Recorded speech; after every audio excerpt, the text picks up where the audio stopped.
There's a new staff in Runescape and it's absolutely broken for Ironmen. Hiding behind the pretty underwhelming 12 magic attack and defense is the Trident of the Sea's little brother. 4 attack speed, easy to obtain and can max at 36 with the right gear. This bad boy just became every Ironman who doesn't have 87 Slayers' wet dream. This is the Warped Scepter. You get it as a 1 in 320 drop from Warped Turtles and Warped Terrorbirds, which are unlocked by doing a 20-minute quest, the Path of Glouphrie, which came out today, the 13th of September. If you're not an Ironman and you want to try it, it only costs 250k to buy as well in the GE. To charge it is 2 Chaos Runes and 5 Earth Runes, making it a really cheap alternative as well. I took it to some places to test it out and it feels great in both high tier and low tier gear. Alright, so getting to the new dungeon is super simple. All you need to do is use a Spirit Tree. And then go to the Poison Waste here. Now, remember to bring your Crystal Chime, otherwise you won't be able to do any damage to these guys. And then we're going to go into the new dungeon right here, into the sewer entrance. You want to bring a cannon. You want to bring your best range gear. Don't worry about bringing a Slayer Helm, especially if you're going to be killing the Terrorbirds. They won't do that much damage, and they drop loads of food anyway. When you go through here, I would advise you take this path that I'm about to take. Chuck on Protect from range, and as you can see, some people are cannoning here and stuff, but I would go slightly further into the dungeon because there is a better spot than that.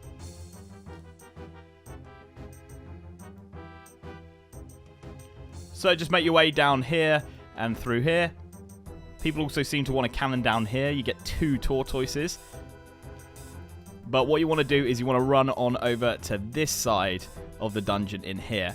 Try not to walk on the tar. I mean, it's not completely detrimental, but if you do, it will turn your run off completely, which is a bit annoying, but yeah, it doesn't really affect anything. You don't lose any run or anything. And then you want to chuck the cannon down here. And as you can see, we're just targeting absolutely everything in here, which is unreal. We're hitting so many different spots, and it's multi in here. The range XP is going to be insane. All of these things are pretty susceptible to taking damage through range as well, so you should be hitting almost every time with your cannon. The drop table's incredible as well. There's a Rune Battle Axe first drop. They drop a load of rune items, loads of food, feathers, diamond bolt tips, raw food, and of course they drop the scepter as well.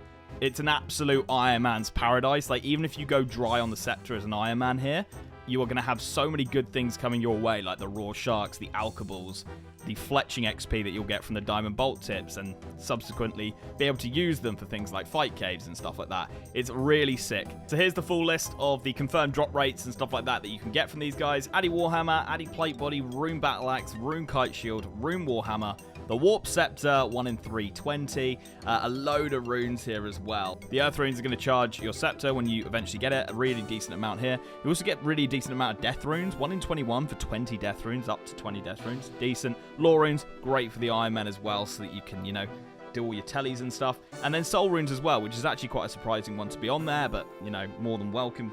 Then obviously the raw sharks I was talking about, the diamond bolt tips, the addy ore, 3 to 5 noted, which is pretty decent.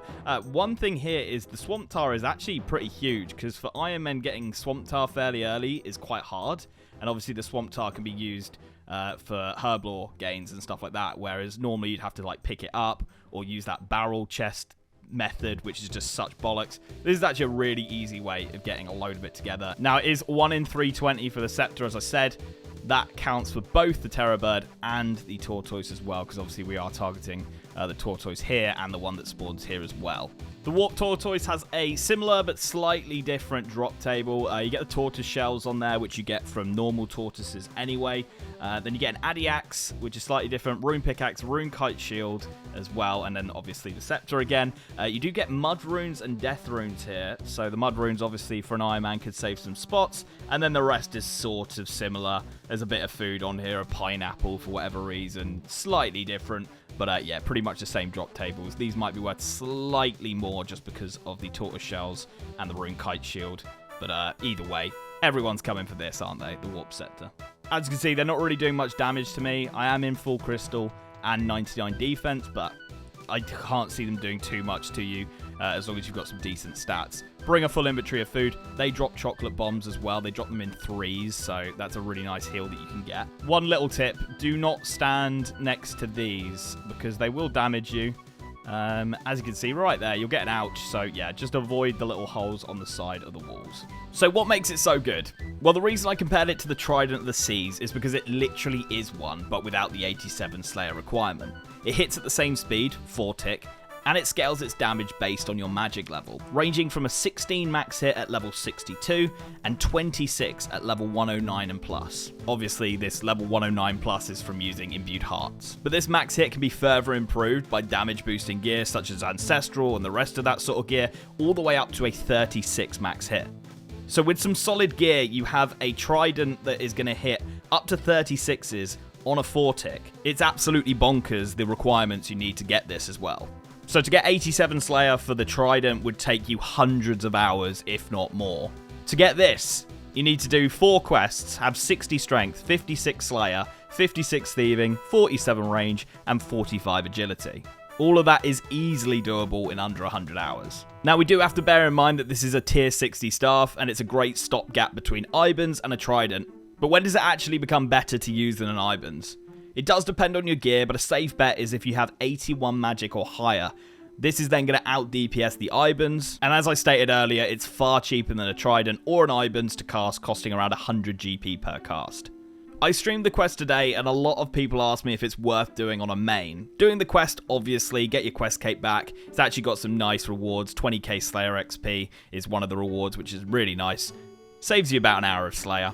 But in terms of going for the scepter, the answer is no. That's why it costs 250k on day of release. And by the time you watch this video, it will probably be even cheaper. I think it will sit around 60 to 80k, somewhere around there, maybe even less, because the Trident is around that price right now. The problem is, when I use it at places like Barrows or Crazy Ark, and even Zulrah, it felt fine, and I could hardly feel a difference if I just use a normal Trident. But using it at the Whisperer, you can definitely feel it's lacking, even with a lot of magic damage boosting gear. It's safe to say this stuff is broken for mid-level Ironmen, but nothing else really. I don't know how that makes me feel, as a main player really, and I'd love to hear your guys' opinions on the whole idea that OSRS is just becoming Ironmanscape, or at least a lot of things are facilitating for Ironmen. If you haven't done the quest and you want to do it alongside me, I'll leave the link to the stream that I did earlier in the description. You can click that and just literally do it alongside me. I decided to read all the lore and stuff, so if you do want to know about what's going on in the quest, I also do that in the stream, so you can actually get the lore of what's going on in the quest. Thanks very much for watching, guys, and I'll catch you in the next one. So you know where he is? Oh yeah, I have his coordinates, but I can't find them on the Google Maps. Shocking, shocking. 2 degrees, 7 minutes south, 3 degrees, 7 minutes west. Google Maps? Of course. My maps are all on dried Dougal leaves. Right, I guess I better be going